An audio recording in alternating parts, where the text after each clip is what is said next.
Smart AJ news सोलपूरमध्ये आपले स्वागत आहे।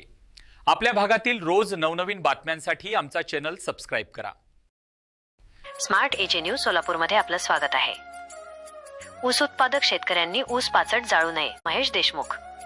दक्षिण सोलापूर तालुक्यातील भंडारकवठे येथील लोकमंगल शुगर इथेनॉल अँड को जनरेशन इंडस्ट्रीज लिमिटेड साखर कारखान्याचा गळीत हंगाम 2025 ते 26 जोरात सुरू आहे।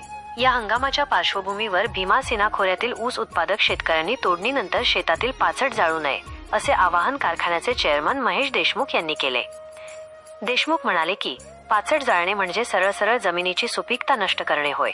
उलट पाचट कुट्टी करून शेतात ठेवल्यास जमिनीचे भौतिक, रासायनिक आणि जैविक गुणधर्म सुधारतात, तसेच पुढील ऊस उत्पादनात वाढ होते। साधारणतः एकरी उत्पन्नाच्या 10% पाचट मिळते। हे पाचट कुजवण्यासाठी urea, single super phosphate, composting culture तसेच कारखान्यातील मळी, प्रेसमड टाकल्यास उत्कृष्ट सेंद्रिय खत तयार होते। कार्यक्षेत्रात आता मोठ्या प्रमाणात पाचट कुट्टी यंत्रे उपलब्ध असल्याने ही प्रक्रिया शेतकऱ्यांसाठी अधिक सोयीची झाली आहे। पुढे दीपक नलवडे यांनी ऊस पाचटाचे फायदे सांगताना म्हणाले की ऊस पाचटाचे फायदे: जमिनीत सेंद्रिय कर्बाचे प्रमाण वाढते, नत्र, स्फुरद, पालाश यांचे अन्नद्रव्य पुरवठा वाढतो, रासायनिक खतांवरील खर्चात बचत, जमिनीतील उपयुक्त जीवाणू व गांडूळ टिकून राहतात। पाचट जाळल्यास जमिनीची सुपीकता कमी होऊन पुढील पीक धोक्यात येते। या विषयावर लोकमंगल शुगरचे सहाय्यक व्यवस्थापक दीपक नलवडे यांनी दिलेला खास संदेश आम्ही दाखवत आहोत। मी दीपक नलवडे, सहाय्यक सर्व व्यवस्थापक लोकमंगल शुगर भंडारकवठे।